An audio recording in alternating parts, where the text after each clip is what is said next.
Welcome to Sinha commerce classes.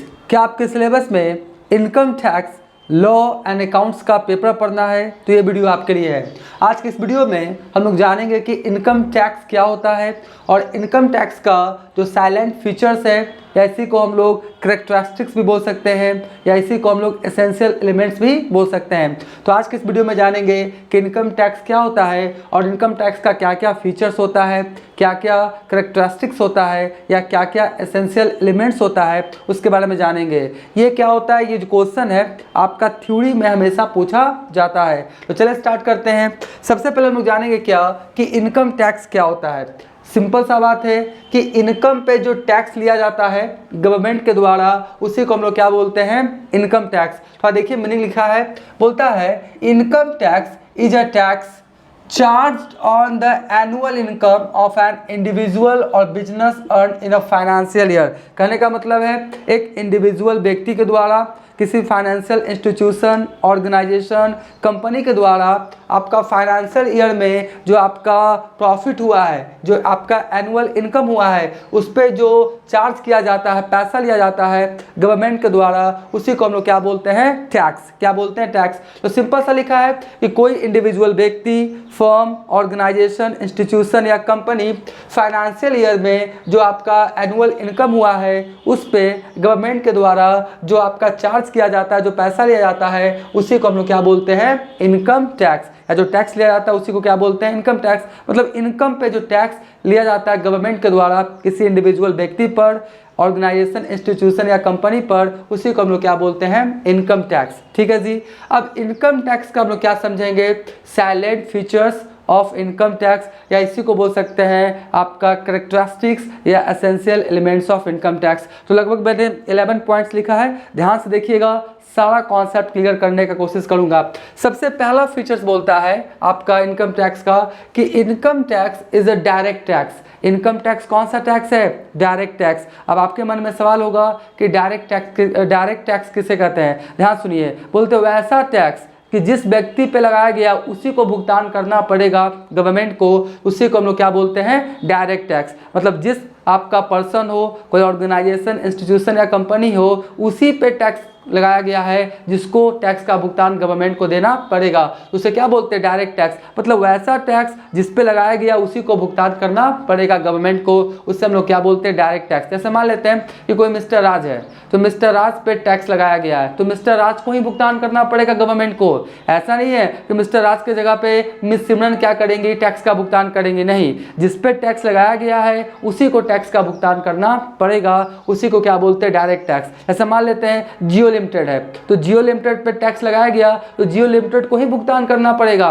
Jio limited वाला tax आपका Tata limited भुगतान करने वाला नहीं है। तो आइए आप समझ गए होंगे कि डायरेक्ट टैक्स किसे कहते हैं। बोलते हैं वैसा टैक्स जिस पे लगाया गया है उसी को भुगतान करना पड़ेगा गवर्नमेंट को, उस टैक्स को क्या बोलते हैं, डायरेक्ट टैक्स। ठीक है। और एक बात, अगर आप चाहते हैं कि डायरेक्ट टैक्स किसे कहते हैं, इनडायरेक्ट टैक्स क्या होता है, इनकम टैक्स क्या होता है, जीएसटी क्या होता है, आपका कस्टम ड्यूटी क्या होता है, तो लेक्चर नंबर 1 में मैंने सब बताया है। जब आप मेरे चैनल पे जाएंगे, सिन्हा कॉमर्स क्लासेस चैनल पे, वहाँ पे आपको एक प्लेलिस्ट मिलेगा income tax law and accounts, उसमें वो वीडियो अवेलेबल है, देखना चाहते जाके क्या करेंगे, देख लेंगे। तो सबसे पहला फीचर्स क्या बोलता है इनकम टैक्स का, सबसे पहला फीचर्स क्या बोलता है इनकम टैक्स का कि जो आपका इनकम टैक्स है वो कौन सा टैक्स है, मेरा डायरेक्ट टैक्स है, इनडायरेक्ट टैक्स नहीं है। ठीक है। दूसरा फीचर्स क्या बोलता है, income tax is a central tax. इसको समझिएगा, देखिए जो आपका इनकम टैक्स है ना वो कौन आपका लेता है, सेंट्रल गवर्नमेंट। कौन लेता है, सेंट्रल गवर्नमेंट। जो स्टेट गवर्नमेंट होता है उसको राइट नहीं है इनकम टैक्स लेने का, बात समझे। ऐसे भी भारत सरकार है, तो भारत सरकार जो है वो क्या करेगा, आपका इनकम टैक्स क्या करेगा, लेगा स्टेट गवर्नमेंट। जैसे मैं बिहार में रहता हूँ तो बिहार जो आपका गवर्नमेंट है, बिहार सरकार को इनकम टैक्स लेने का राइट नहीं है। तो आपका दूसरा जो फीचर्स हुआ कि इनकम टैक्स कौन ले सकता है, आपका सेंट्रल टैक्स है, और आपका जो आपका सेंट्रल गवर्नमेंट है वही इनकम टैक्स लेता है, स्टेट गवर्नमेंट को इनकम टैक्स लेने का राइट नहीं है। तो आप दूसरा फीचर समझ गए होंगे कि इनकम टैक्स कौन सा टैक्स है, आपका सेंट्रल टैक्स है, क्योंकि आपका जो सेंट्रल गवर्नमेंट है वही इनकम टैक्स ले सकता है, स्टेट गवर्नमेंट नहीं ले सकता है।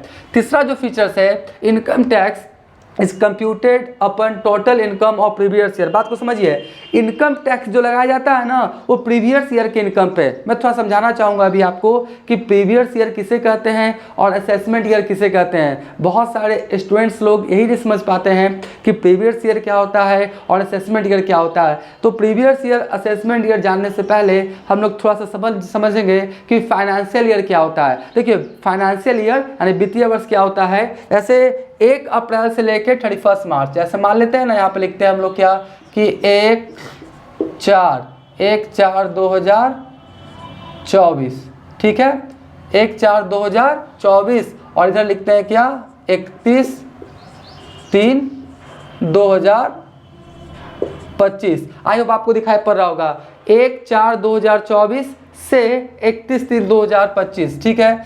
तो ये मेरा क्या कहलाएगा, ये मेरा क्या कहलाएगा आपका फाइनेंशियल ईयर। इससे हम लोग क्या बोल सकते हैं, फाइनेंशियल ईयर, ठीक है। मतलब कोई भी जो आपका पीरियड होता है 12 मंथ्स का 1 अप्रैल से लेकर 31 मार्च, वो मेरा क्या कहलाएगा आपका फाइनेंशियल ईयर। और फाइनेंशियल ईयर के सहायता से ही हम लोग प्रीवियस ईयर या असेसमेंट ईयर क्या करेंगे, निकालेंगे। तो आज का डेट है, आज जब मैं ये वीडियो बना रहा हूँ तो आज डेट कितना है 5 मार्च। आज डेट कितना है 5 मार्च, देखिए मैं यहाँ पे लिखता हूँ आज डेट कितना है 5/3/2025, ठीक है, ये आज का डेट है। बात को समझिएगा, आज का डेट कितना है, आज जब मैं ये वीडियो बना रहा हूँ 5 मार्च 2025, ये मेरा कौन सा है आपका करेंट डेट है जी, ये मेरा कौन सा है करेंट डेट है, ठीक है। और करेंट डेट हो गया 5/3/2025 और जो आपका फाइनेंशियल ईयर है वो क्या कहलाएगा 1/4/2024 से 31/3/2025, ठीक है। अब क्या होगा, इसके पहले वाला साल 1/4/2024 से 31 मार्च 2025 के पहले वाला जो फाइनेंशियल ईयर है उसको फाइंड आउट कीजिए। तो क्या होगा, देखिए मैं बताता हूँ, इसके पहले कौन सा हो जाएगा 1/4/2023, राइट, 1/4/2023 से 31 मार्च 2024, ठीक है जी।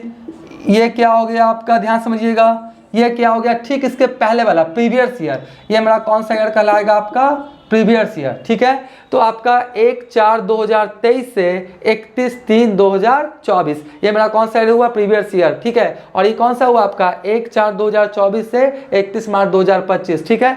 तो ये मेरा प्रीवियस ईयर हुआ। अब ध्यान समझिए, तो 1/4/2023 से 31/3/2024 को 1/4/2023 से 31/3/2024 को जो भी आपका इनकम हुआ है, जो भी आपका इनकम हुआ है वो इनकम आपको नेक्स्ट ईयर कौन, ये वाला है ना, नेक्स्ट ईयर कौन है आपका, ये वाला है 1/4/2024 से 31/3/2025, ठीक है। तो प्रीवियस ईयर में जो इनकम हुआ है उस इनकम पे जो टैक्स आपको अगले साल देना है, अगले साल फाइनेंशियल ईयर में देना है। तो अगले साल, तो ये जो आपका हुआ ना, ये जो पीरियड हुआ इसका टैक्स कब देना है आपको, अगले साल। तो 1/4/2024 से 31/3/2025 में आपको देना है। तो इसी को हम लोग क्या बोलते हैं, असेसमेंट ईयर। क्या बोलते हैं, असेसमेंट ईयर। मतलब ऐसा फाइनेंशियल ईयर जिस ईयर में प्रीवियस ईयर का आप टैक्स देते हैं उस ईयर को कौन सा ईयर बोलते हैं हम लोग, असेसमेंट ईयर। एक बात समझिएगा कि ये जो पीरियड हुआ ना प्रीवियस ईयर का जो इनकम हुआ, तो इस पीरियड में आपका जो इनकम हुआ उस पर टैक्स नहीं देंगे,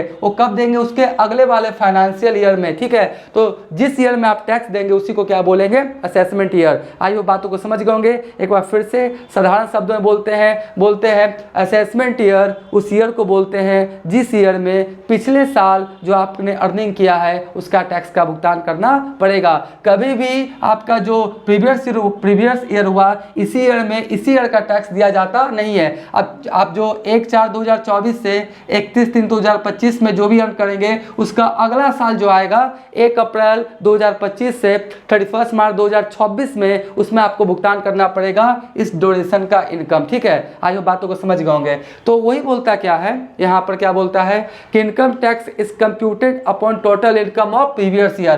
प्रीवियस ईयर पे टैक्स लगाया जाता है, आपका करेंट ईयर में उस टैक्स का भुगतान करना पड़ेगा। जिस ईयर में टैक्स का भुगतान करना पड़ेगा उसी को क्या बोलते हैं, असेसमेंट ईयर, कर निर्धारण वर्ष। तो अभी कर निर्धारण वर्ष कौन सा चल रहा है, 1/4/2024 से 31/3/2025, क्योंकि आज का डेट कितना माना है 5/3/2025। तो इस आपका असेसमेंट ईयर में ये जो प्रीवियस ईयर है उसका टैक्स का भुगतान किया जाएगा। ठीक है, तो ये हो गया जी। उसके बाद चौथा क्या बोलता है, चौथा फीचर्स बोलता है एग्जैम्प्टेड लिमिट ऑफ इनकम। देखिए होता क्या है ना कि जो भी आपका इनकम हुआ उस पर टैक्स नहीं देना है, आपका एग्जैम्प्टेड लिमिट मतलब जो जो आपका छूट एक स्लैब होता है। क्या होता है, स्लैब होता है इंडिविजुअल व्यक्ति के लिए, आपका सिटीजन के लिए, सीनियर सिटीजन के लिए, सुपर सिटीजन के लिए, आपका कोई ऑर्गेनाइजेशन, इंस्टीट्यूशन, कंपनी के लिए, सबका क्या बना हुआ रहता है, आपका एक एग्जैम्प्टेड लिमिट है। ठीक है, वो लिमिट को क्या करेंगे आप, एग्जैम्प्ट हो जाएगा, छूट जाएगा। उसके बाद अगर आप टैक्स स्लैब में आते हैं तभी आपको टैक्स का भुगतान करना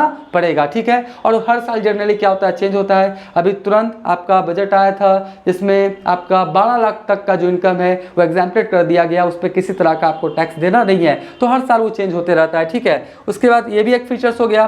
पांचवा फीचर्स बोलता है कि income tax is payable by every SSC. बात को समझिए, एसएससी मतलब क्या होता है, करदाता, जिसको टैक्स का भुगतान करना पड़ता है उसे क्या बोलते हैं, एसएससी या टैक्स पेयर। तो बोलता है जो आपका इनकम टैक्स है वो सभी को भुगतान करना पड़ेगा, जो टैक्स के दायरा में आ जाएगा ना उसको भुगतान करना पड़ेगा। अगर कोई भुगतान नहीं करता है, जो उसका इनकम हुआ उस टैक्स का भुगतान नहीं करता है, इनकम टैक्स का भुगतान नहीं करता है, तो एक तरह से क्या करता है, इनकम टैक्स रूल को वो क्या करता है, ब्रेक करता है, वो गलत चीज़ है ना। तो बोलता क्या है कि एवरी एसएससी जितने भी करदाता हैं अगर उन पर टैक्स बनता है उनके इनकम पर, उनको टैक्स का भुगतान करना चाहिए। तो ये भी क्या हो गया, एक फीचर्स है। उसके बाद छठा बोलता है income tax is computed on the basis of rates of income tax applicable in current assessment year. हमने क्या बोला, ये आपका करेंट असेसमेंट ईयर हुआ 5/3/2025 आज का डेट है, तो 1/4/2024 से 31/3/2025 ये करेंट का असेसमेंट ईयर है। तो असेसमेंट ईयर का जो आपका स्लैब बना हुआ रहेगा ना,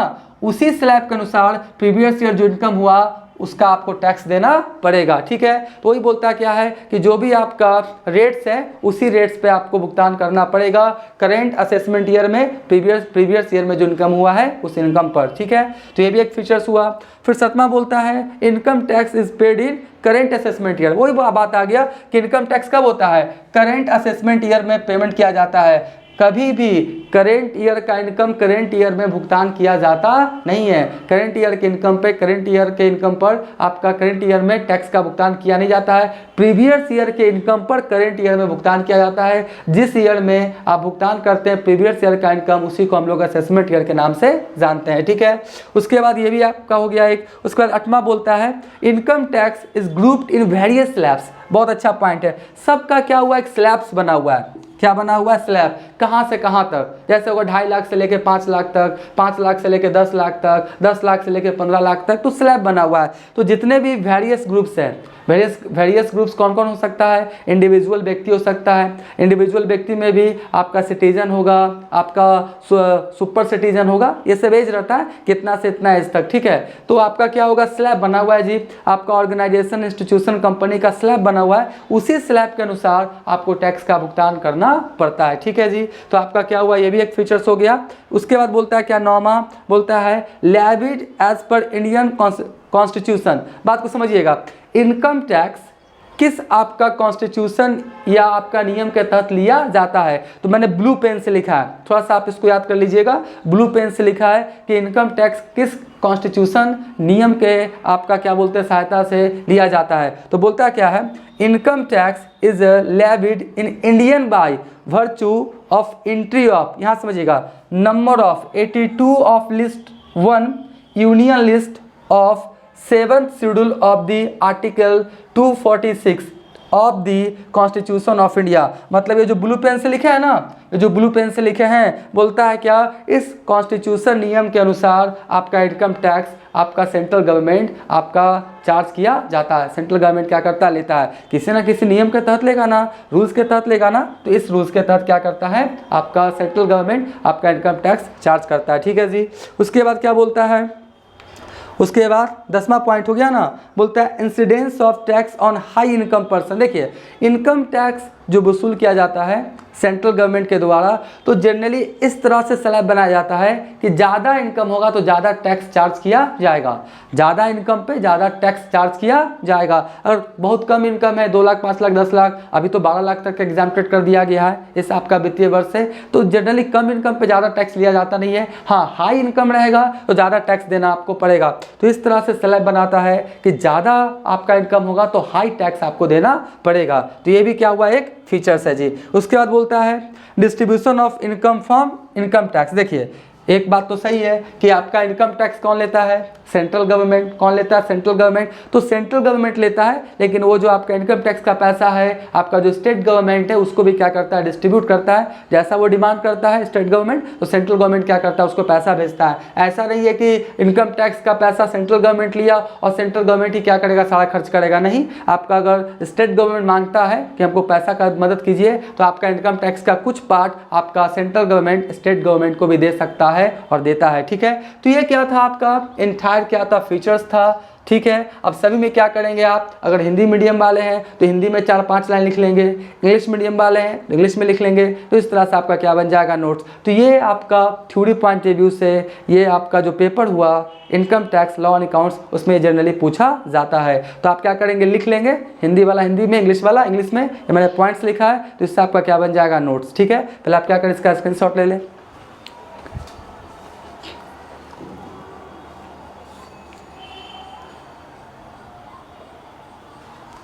आई होप आपने इसका स्क्रीनशॉट ले लिया होगा। अब नेक्स्ट वाले वीडियोस में जो income tax and law accounts है उसका आगे का वीडियो अपलोड होते चला जाएगा। तो आज का वीडियो यहीं करते हैं। Thank you.